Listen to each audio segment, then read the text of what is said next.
Conversation with Duane Allen, Country Music Hall of Famer and a member of the Oak Ridge Boys. The Oak Ridge Boys went through a very tough time last year, losing one of the founding members, Joe Bonsall, of course, passing away. Duane Allen himself lost his wife. He lost his brother-in-law, who passed away, not to mention the fact that he was dear friends with the Nealons, who died in a plane crash. So it was a very difficult year, and yet the Oak Ridge Boys persevered and continued to tour. And Duane Allen said they were about ready to wrap it up. And, well, I tell you what, let me let him tell you all about it. Here's our conversation with Duane Allen of the Oak Ridge Boys. We're back at the radio seminar, and joining us here, a member of the Country Music Hall of Fame, Duane Allen of the Oak Ridge Boys. It is so great to see you, sir, again. I saw you on stage a couple of years ago at one of the county fairs, and you guys are out there doing it one last time, aren't you? We're doing fine. In fact, I don't know how long it'll go on. Our partners, I have 3 partners in a singing group, and about 2 months before Christmas, they called me up the front of the bus and said, "We want to keep going." And I said, "Well, we don't have any dates booked next year," because I thought we were on our farewell tour, and we were going to kind of wind it up at the end of the Christmas dates. So they said, "Well, we did too, but we've sold out every show except for 2 this year, and people still want to come see us, and we still want to sing." And I said, "Well, it'll take a little bit of work here, but let me get with the agency, and we'll go to work on it." So we booked a couple of weekends at the Grand Ole Opry, and one in January, one in February, and we just worked a date in Oklahoma on Valentine's Day. In March, we go back to work big time. We've got a whole bunch of dates in March, and the rest of the year now is about 3/4 booked, and we've got a bunch of dates that are on hold. We're going to California. We're trying to get around to every place that we've worked over the years to just say thank you. And we hadn't been to California or Arizona or anywhere up the Pacific Northwest. We haven't been to Canada. We hadn't been to Montana. We hadn't been to any of these. We got 4 dates in Montana now that are booked, and we're trying to get to many of these places that we've not been able to get to just say thank you for a wonderful career that we've had decades of a wonderful career, and man, we just want to say thank you. Absolutely. Well, and you guys, I think a lot of people thought when Joe passed away that was it. He'll never be replaced, but you did find somebody that could step in and take over for that position. Well, Joe created such a big vacancy when he left. Joe was our front man, and Joe did so much for the group. He wrote all of our shows. He wrote books. He wrote a lot of the stories you see going out on the Oak Ridge Boys. He was such an integral part of the Oak Ridge Boys.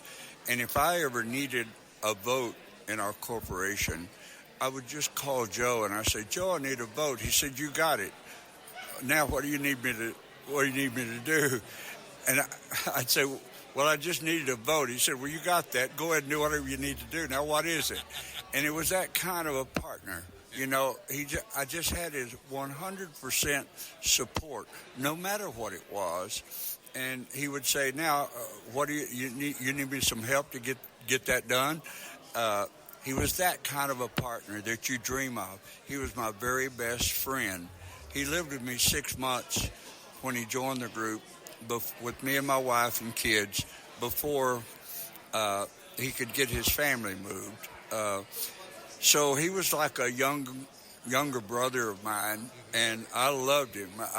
It was so hard to watch his decline and ultimate death. I lost my wife on Easter morning, and in that 4-month period of time when Joe passed, then I lost 16 people in my family or the Oaks family or people that I do business with. William Lee lost his oldest son. Richard lost his father-in-law on the same morning my wife passed. All 4 of us lost a member of our family. We had a hard year this past year, but we're still standing.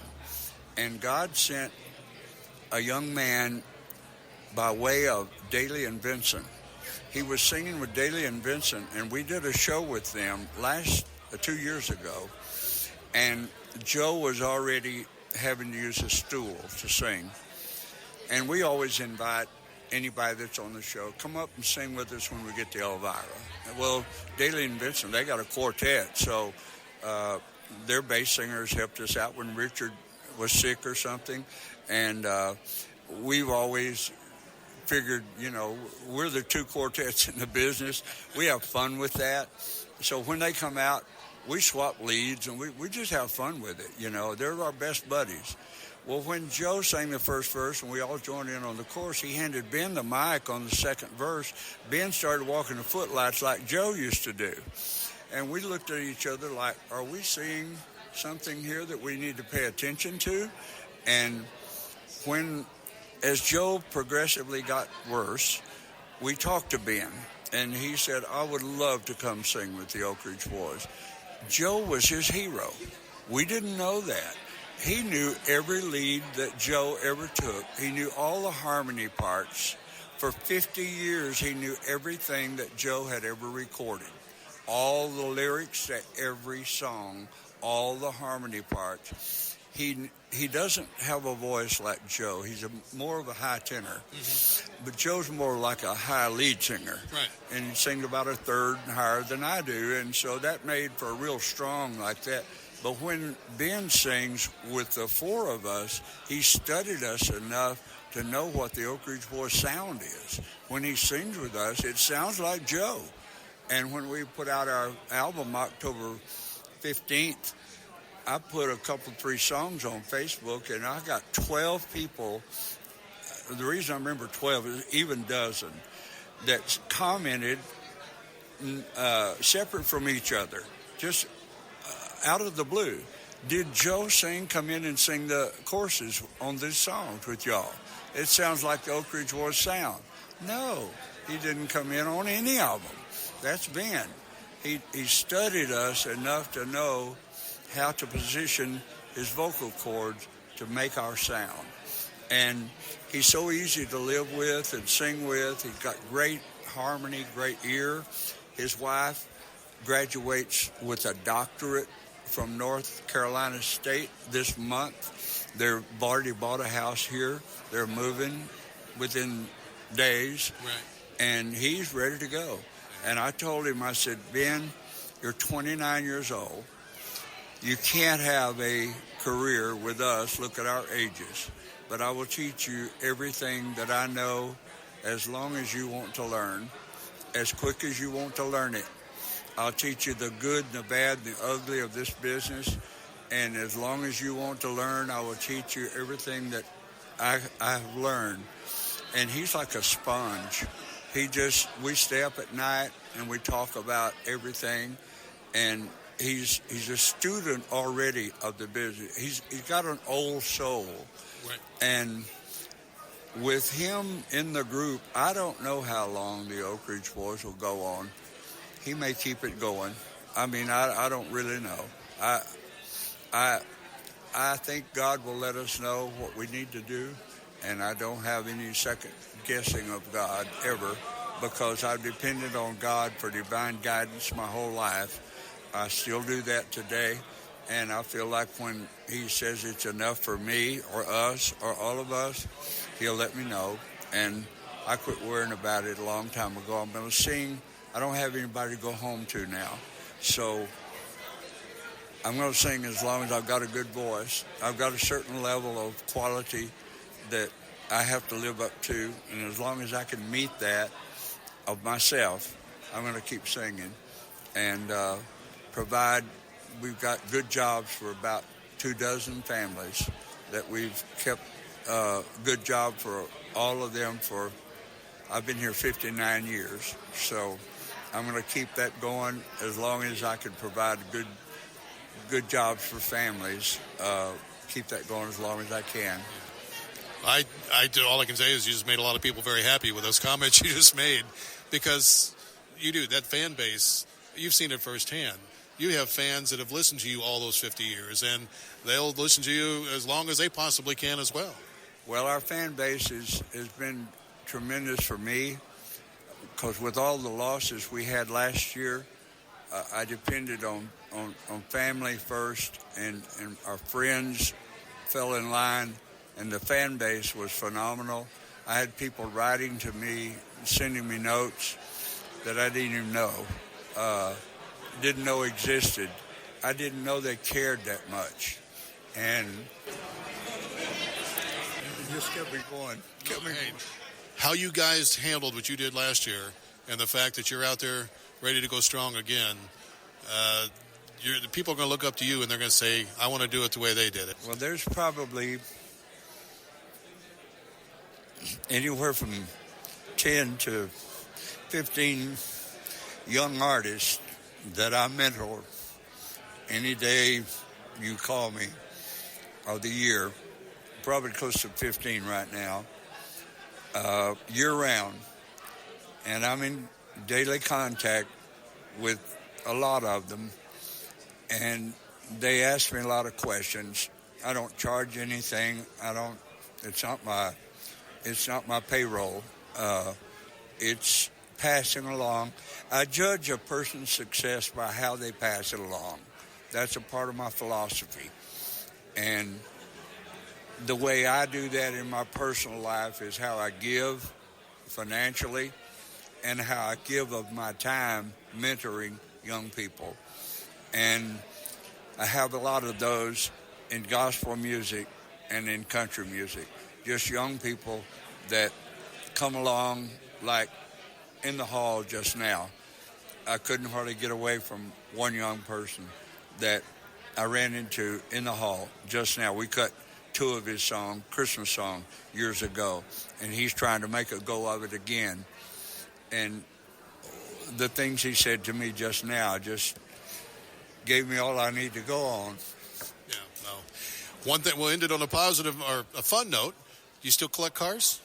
I sold my car collection except for one, and that's a car that my wife and her sisters toured in when they were singing as a trio. It's a 1953 Cadillac Coupe de Ville that was owned by Duncan Hines. He's from Bowling Green. That's where she was from. And every year, Duncan Hines would buy a new Cadillac. He would give his Euro Cadillac to his wife. Their mechanic that worked on their car got one the 3rd year, and he kept it. And about 15 years later, he called my wife and said, I know your husband collects cars. This is the one you traveled in. And because that mechanic worked with my father-in-law. My father-in-law was a tool and die teacher, and they worked together at Western Kentucky.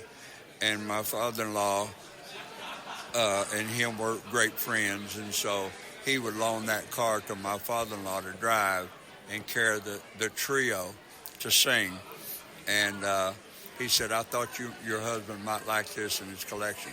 I was going to have it totally restored. It doesn't have but 45,000 miles on it. And I was going to have it totally restored and sitting in the driveway for Nora Lee, and she passed away. So I've not found the right person to have it done yet. So I don't know what I'll do with it now. I may have it restored and give it to my daughter. I don't know. I've just got the one. I sold my antique car place to a guy who owns a coach company, and he loves old cars. And I sold my last 3 with that property. Had a 48 Rolls Royce Silver Wraith from England that carried Russian Tsars in it. I had a 50 Chrysler limousine. I had a 49 Packard limousine. And I had a 31 LaSalle that Leon Russell owned. And I forget what the 5th one was. 5 cars went with it. All I can say to you is thank you, and God bless you. Thank you for keeping it going. God has really blessed me. He's still blessing me. And when he tells me it's enough, I'll hang it up and go out and fish in my lake and just hang out with a bunch of the things I've collected over the years and listen to my kids sing. And when he's through with me, I'm sure he'll let me know. Duane, thank you so much. Sure good to talk with you, and it's good to see you again. Thank you, sir. Duane Allen of the Oak Ridge Boys joining us last week at the Country Radio Seminar in Nashville. And that's going to do it for today's Live Wire program, and we're going to close it out with the signature song of the Oak Ridge Boys.